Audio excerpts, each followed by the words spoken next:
आज हम स्टार्ट करेंगे ह्यूमंस का सर्कुलेटरी सिस्टम एंड ह्यूमंस के सर्कुलेटरी सिस्टम में जो फर्स्ट टॉपिक हमने देखना है वो है ब्लड वेसल्स।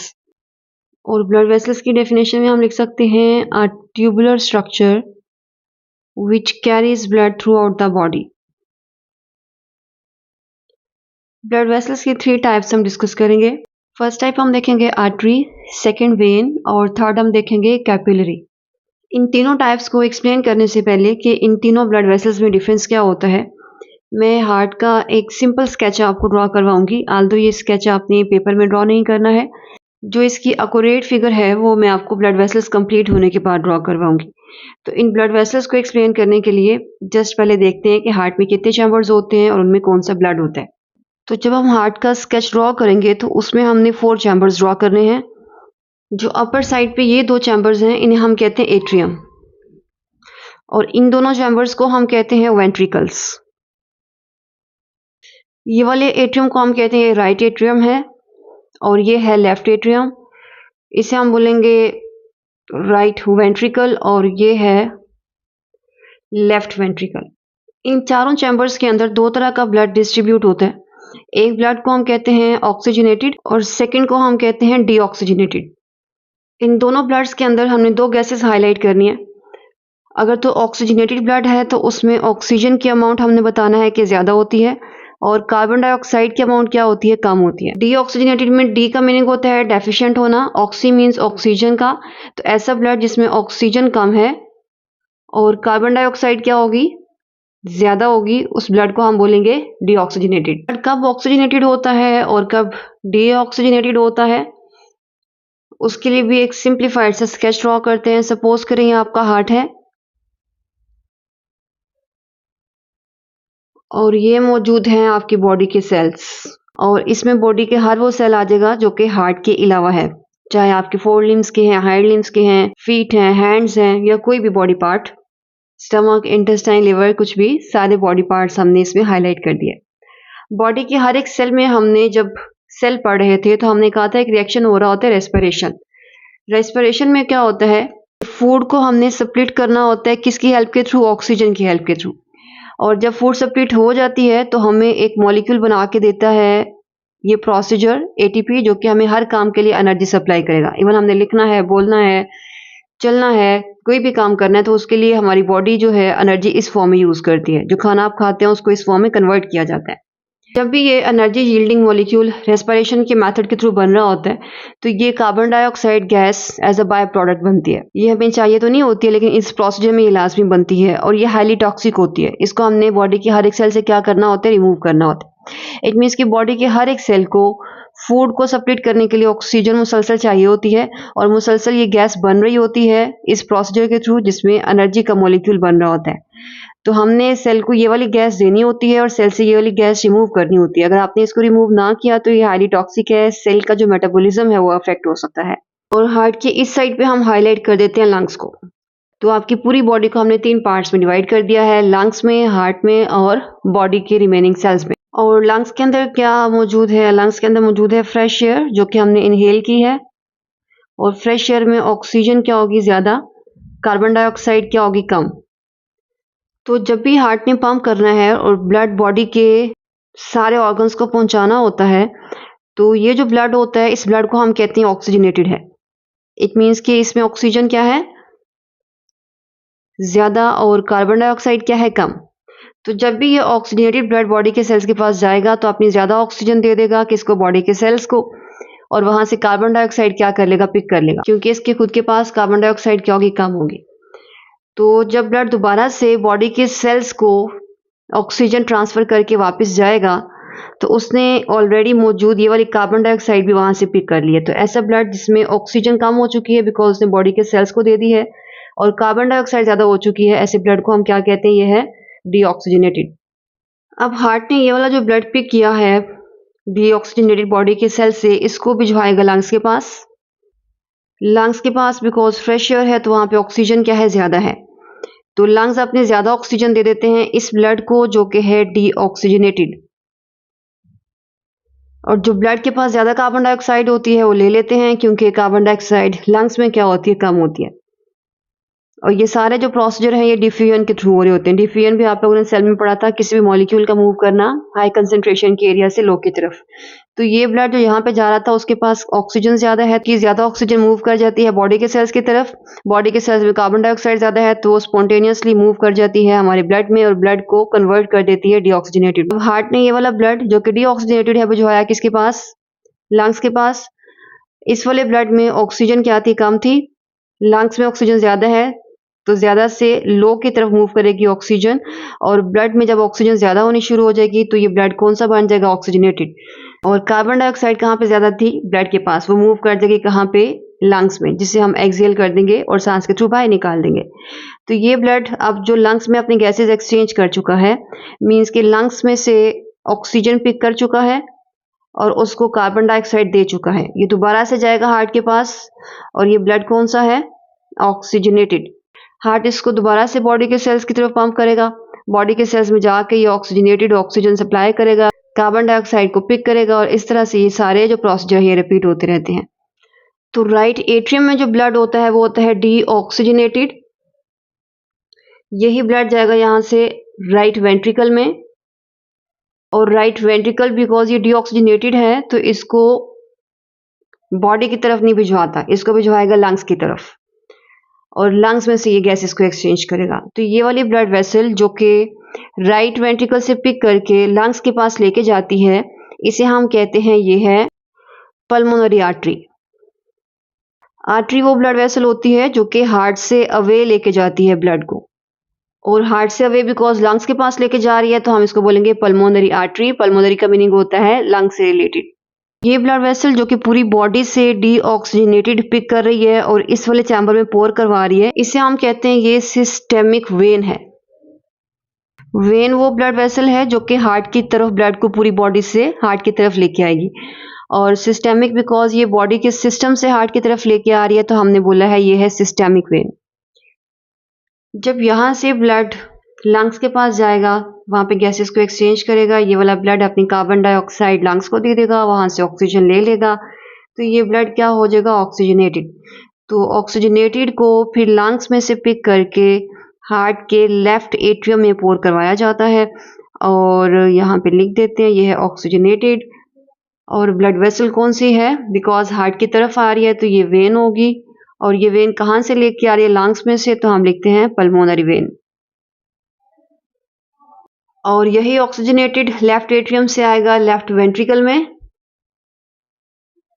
और यहाँ से पूरी बॉडी को ऑक्सीजनेटेड जो है सप्लाई किया जाएगा। और पूरी बॉडी को सप्लाई किया जाने वाला ये ऑक्सीजनेटेड ब्लड जो है, इसको जो ब्लड वेसल लेके जा रही है बिकॉज हार्ट से अवे लेके जाएगी, तो इसका नेम क्या होगा? आर्टरी। और हार्ट से अवे कहाँ पे लेके जा रही है? बॉडी के सिस्टम्स के पास, तो हम कहते हैं यह है सिस्टेमिक आर्टरी।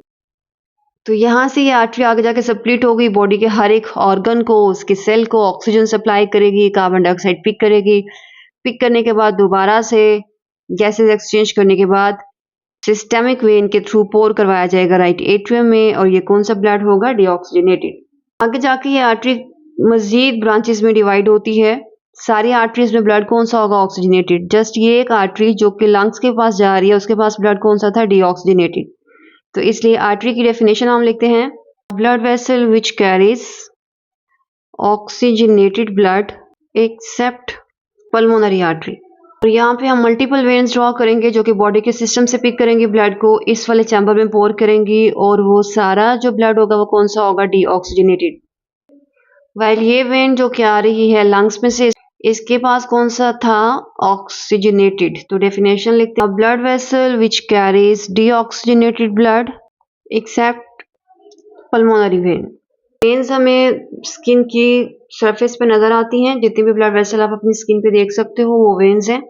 और आर्टरीज जो होती हैं वो बोन के साथ होती हैं, डीप होती हैं, वो नजर नहीं आती हैं। लेकिन कुछ आर्टरीज हैं लाइक हमारे नेक के रीजन में होती है, ये जो हम फील कर सकते हैं रिस्ट में, ये वाली भी क्या होती है? ये भी सुपरफिशियल आर्टरी है। तो वेन्स आर सुपरफिशियल मीन्स के बिल्कुल स्किन सरफेस पे होती हैं, और आर्टरीज जो हैं ये स्किन के डीप पार्ट्स में होती हैं।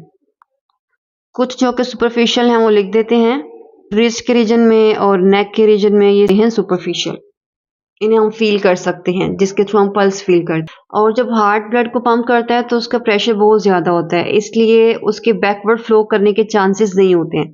तो इसलिए हमें आर्टरीज़ के अंदर जो कि हार्ट से अवे लेके जा रही होती हैं, उसमें वाल्व की ज़रूरत नहीं होती है।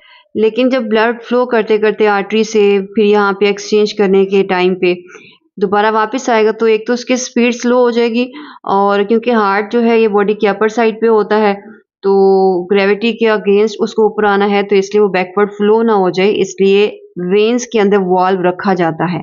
और वाल्व क्या होता है? वाल्व बैकवर्ड फ्लो को इनहिबिट करेगा। मौजूद है किसके अंदर? वेन्स के अंदर, या आर्टरीज के अंदर नहीं होता। तो थर्ड डिफरेंस लिखते हैं आर्टरी और वेन में। वाल्व प्रेजेंट है वेन में,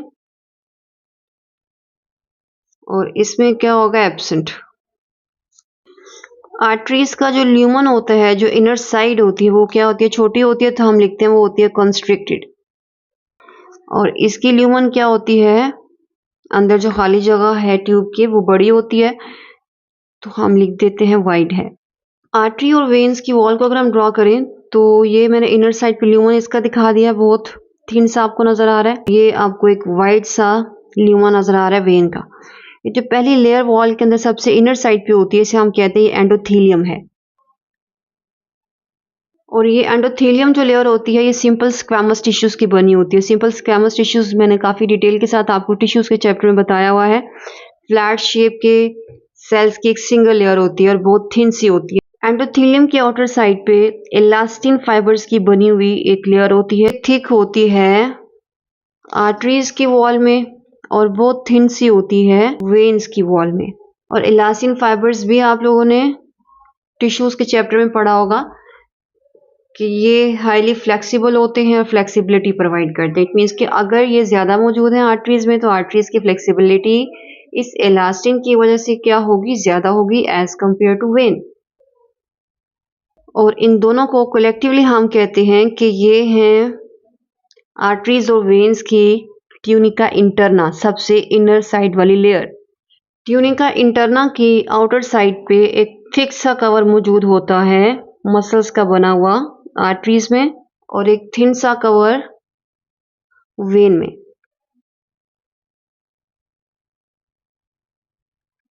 और ये थिक कवर आर्टरीज में और थिन कवर वेन में, इसे हम कहते हैं ट्यूनिका मीडिया, जो कि बने होते हैं स्मूथ मसल्स के।